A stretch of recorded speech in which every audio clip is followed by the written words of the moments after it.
O Contribuinte e o Fisco. Dicas fiscais para contribuintes singulares e empresas. Na Lafões FM.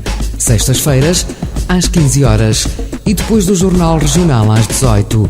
Com repetição ao domingo, ao meio-dia. O Contribuinte e o Fisco. Com Paulo Marques na Lafões FM. Custa zero ouvir. Olá. Na edição de hoje de O Contribuinte e o Fisco, vou falar-vos da dispensa de obrigatoriedade de nomeação do representante fiscal, sempre que os sujeitos passivos adiram a qualquer dos canais de notificação desmaterializada.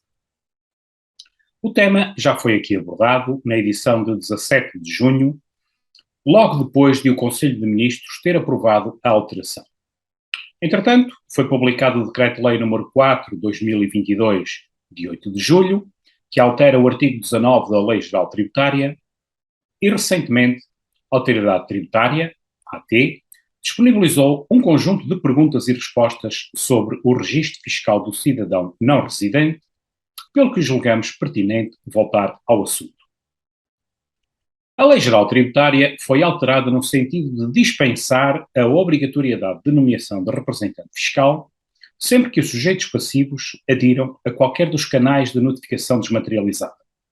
Ou seja, passou a possibilitar-se aos contribuintes obrigados à nomeação de representação fiscal que, em alternativa, se limitem a aderir a um canal de notificação desmaterializada, seja o Serviço Público de Notificações Eletrónicas associado à morada única digital, com a fidelização de um endereço de e-mail no portal do cidadão ou junto de uma das entidades previstas, o regime de notificações e citações eletrónicas no portal das finanças ou a caixa postal eletrónica, mais conhecida como via CTT. A alteração levou à desagregação de duas situações distintas: a de obrigatoriedade de designação de representante fiscal para sujeitos passivos residentes no estrangeiro ou que se ausentem de território nacional por mais de 6 meses, a de obrigatoriedade de adesão à caixa postal eletrónica para sujeitos passivos do imposto sobre o rendimento das pessoas coletivas com atividade em Portugal ou para sujeitos passivos residentes enquadrados no regime normal do imposto sobre o valor acrescentado.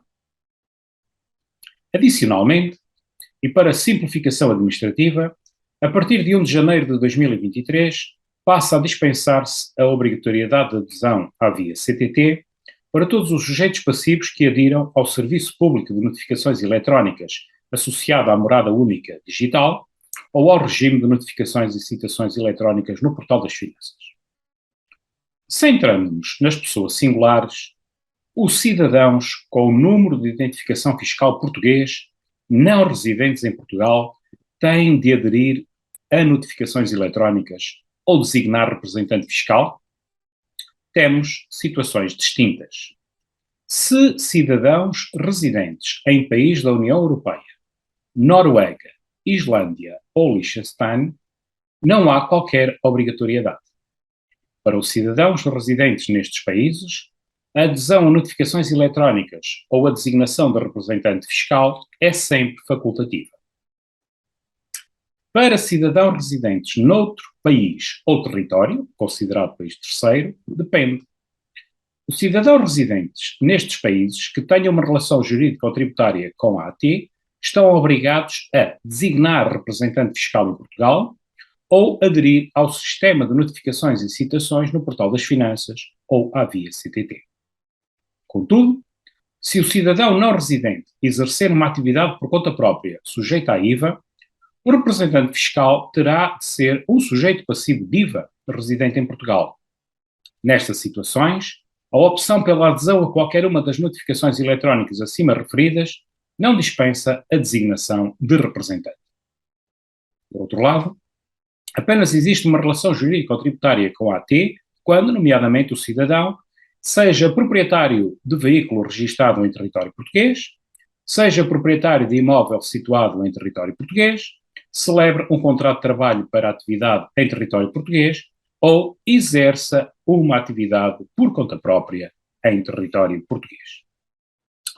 Fica assim claro que não é obrigatória a nomeação de representante fiscal ou a adesão ao regime de notificações e citações eletrónicas no Portal das Finanças ou à Caixa Postal Eletrónica por parte de contribuintes não residentes que não sejam sujeitos de uma relação jurídica tributária.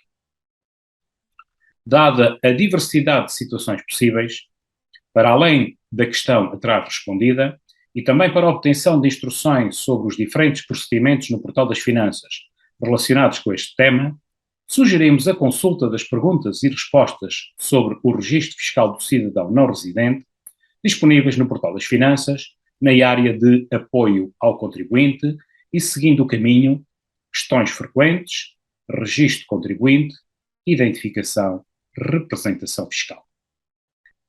Para suporte legal relacionado com o tema abordado, consulte o artigo 19 da Lei Geral Tributária, disponível no Portal das Finanças. Acompanhe-nos para mais dicas fiscais, fique bem e até para a semana. O Contribuinte e o Fisco. Dicas fiscais para contribuintes singulares e empresas na Lafões FM. Sextas-feiras, às 15 horas e depois do Jornal Regional às 18. Com repetição ao domingo, ao meio-dia. O Contribuinte e o Fisco, com Paulo Marques na Lafões FM. Custa zero ouvir.